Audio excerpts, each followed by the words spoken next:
আসসালামু আলাইকুম। আপনারা কেমন আছেন? আমি ভালো আছি। আজকে আবারও নতুন একটা ভিডিও নিয়ে আপনাদের মধ্যে আমি আসছি। আজ হচ্ছে কুরবানির ঈদের ২য় দিন। ৩য় দিন।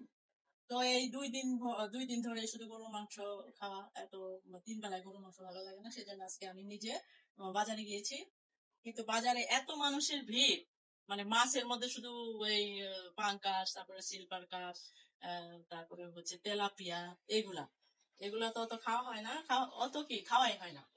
এজন্য এই যে বাটা মাছ এগুলো একদম তাজা ছিল। মানে পানির মধ্যে জিলানো ছিল, আমাদের ভাষায় বলে জিলানো। সেই জিলানো ছিল, সেই মাছটা নিয়ে আসছি। এই যে এটা হচ্ছে রুইয়ের পোনা, আমাদের এখানে নোরা বলে, নোরা মাছের বাচ্চা। আর হচ্ছে এগুলা বাটা। বলছে যে এটা খোলা পানির মাছ, কিন্তু খোলা পানির মাছ কিনা যে ধরেছে সেই জানে। আমাদের তো ধর খোলা পানির মাছ বলে বিক্রি করছে। এগুলা যখন নিয়ে আসছি তখন তাজা ছিল, একদম নড়ে পানির থেকে। কিন্তু বাজার থেকে আনার পরে এই যে এখন নড়ে না, কিন্তু একদম তাজা ফ্রেশ। আজকে এই মাছ আমি আমার বাগান থেকে আপনাদের দেখানো হয়নি। খেতে থেকে যে ডাটা নিয়ে এসছি, এই যে ডাটা নিয়ে এসছি, এই ডাটা দিয়ে এই মাছ রান্না করব। আর হচ্ছে মাছ ভাজি করব, আর শাক রান্না করব, আর মাংস তো পাশাপাশি আছে। আপনারা দেখতে থাকেন।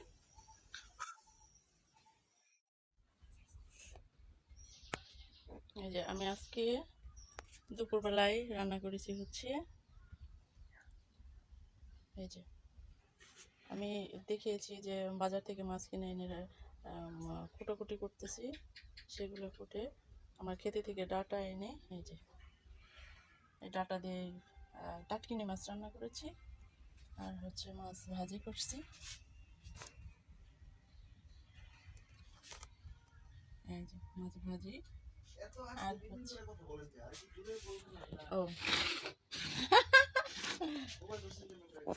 না না এইভাবে। আর হচ্ছে এই যে শাক শাক রান্না করেছি কাঁচামরিচ দিয়ে, পেঁয়াজ আর রসুন দিয়ে। আর হচ্ছে এই যে মাছ ভেজেছি, দেখেন মাছ ভাজি। আর হচ্ছে এই যে মাছ খেতে ডাটা দিয়ে মাছ রান্না করেছি। ঠিক আছে, এই হচ্ছে আমাদের আজকের দুপুরের খাবার। কিন্তু খেতে দেখানো হয়নি, হবে না, এর জন্য যে অনেকে খাবারের ভিডিওটা করতে পছন্দ করে, কেউ করে না। প্লাস আমার ভাসুর আসছে, ভাসুর নিয়ে আসে, সেজন্য খাবারের সময়টা ভিডিও করবো না। ঠিক আছে।